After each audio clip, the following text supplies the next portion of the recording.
This video is going to look at the humerus. So this is a right humerus and we're starting from an anterior view. So starting superior, we have the head of the humerus. So I'm going to turn it here. Head of the humerus, you have the anatomical neck, and then here is the surgical neck.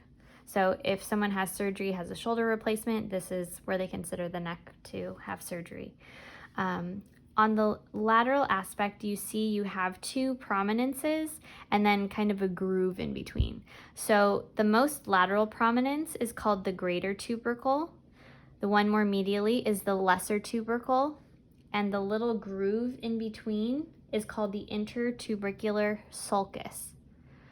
So the main part of the humerus is called the shaft. Halfway down the shaft on the lateral side, you have the deltoid tuberosity. And then if we move inferior here, so this is your elbow joint, so your humerus is going to articulate with your radius and ulna to form your elbow.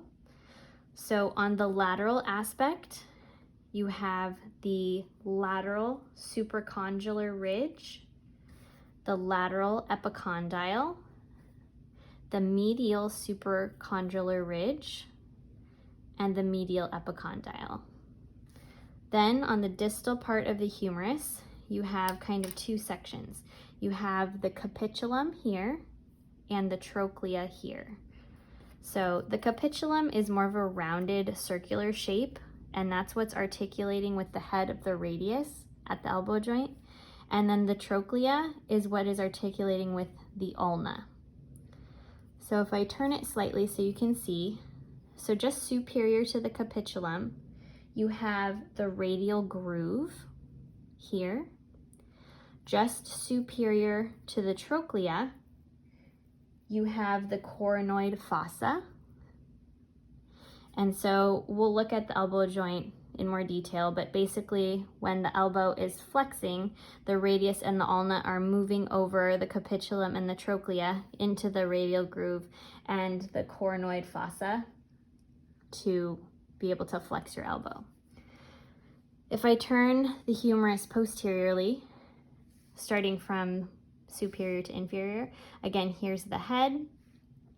As we're moving down, you can see the deltoid tuberosity on the lateral aspect. Right here, where you can see this line that starts to wrap around from medial to lateral, that's called the radial groove. And then if we move all the way distally, so we have the same structures. So again, this is lateral, this is medial. So this is the medial supracondylar ridge, lateral supracondylar ridge, medial epicondyle, lateral epicondyle, and then this is the olecranon fossa. So those are the landmarks of the humerus.